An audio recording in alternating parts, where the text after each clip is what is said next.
সরকারের দায়িত্ব অবশ্যই নির্বাচন দেওয়া, সেটা নির্বাচন সরকার তার সময় মতো দিবে, কিন্তু অবশ্যই নির্বাচনের আগে যেই প্রতিশ্রুতিগুলা এই সরকার জনগণের কাছে করেছিল, বিচার সংস্কার, সেই প্রতিশ্রুতিগুলো তাকে বাস্তবায়ন অবশ্যই করতে হবে। এবং সরকারের কাছ থেকে আমরা সেই হিসাব বুঝে নিব, আমাদের সেই প্রতিশ্রুতি আমরা বুঝে নিব, যেই কমিটমেন্টের ভিতর দিয়ে এই সরকার গঠিত হয়েছে। সরকার থেকে আমরা যেই গতিতে আসলে কাজ আশা করেছিলাম, জনগণ আশা করে, ইভেন আমাদের হয়তো ব্যর্থতা, আমি যখন সরকারে ছিলাম, তো সেই গতিটা তো আমরা পাইনি। আসলে 9 মাস হয়ে গিয়েছে। আমরা তো বলতেছি যে সংস্কারের এটা সামনে কিন্তু জুলাই আগস্ট আসতেছে, 1 বছর পূর্তি হবে। তো 1 বছর পূর্তিতে আসলে সবাই কিন্তু আসলে প্রশ্ন করবে, 1 বছর আসলে আমরা কি পেলাম, বাংলাদেশ কতটুকু পরিবর্তিত হলো। ফলে সেই জায়গা থেকে তো আমাদের মনে হচ্ছে যে সরকার কিছুটা ধীরগতিতে আছে এবং সংস্কার বিচারের বিষয়তে সরকার আরও মনোযোগ দেওয়া উচিত। শহীদ পরিবার এবং আহতদের জন্য যে উদ্যোগগুলো নিয়েছে সেগুলোতে আরও তাদের মনোযোগী হওয়া উচিত।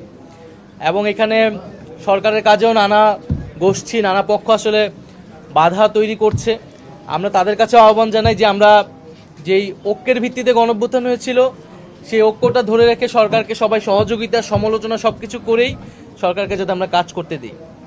আমরা এখন বলেছি যে জাতির কাছে যে রাজনৈতিক দলগুলা গণঅভ্যুত্থানে অংশগ্রহণ করেছিল, আমরা যারা অংশগ্রহণ করেছি এবং এই সরকার, সবাই কিন্তু দায়বদ্ধ, শুধু সরকার একক না। যদি নির্বাচন বলেন, ভোট চাওয়ার জন্য তো মানুষের কাছে যেতে হবে, শহীদ পরিবারের কাছে যেতে হবে, তো তখন তো তারা প্রশ্নের সম্মুখীন হবে যে কতটুকু বিচার হয়েছে আর কতটুকু সংস্কার হয়েছে। ফলে সেই কার্য অসম্পূর্ণ রেখে আমরা আসলে নির্বাচনের দিকে যেতে পারবো না। আমরা বলছি না নির্বাচন আপনি পিছান, বরং নির্বাচন নির্ধারিত সময় করেন, কিন্তু তার আগে অবশ্যই এই কাজগুলো করেন এবং সেই কাজগুলো আসলে করা সম্ভব, এবং সেই পরিকল্পনা রোডম্যাপ জাতির সামনে উপস্থাপন করুন। আরেকটি কথা আমরা বলতেছি যে ডক্টর মোহাম্মদ ইউনূস বা অন্তর্বর্তী সরকার কোনো রাজনৈতিক দলের কাছে দায়বদ্ধ না।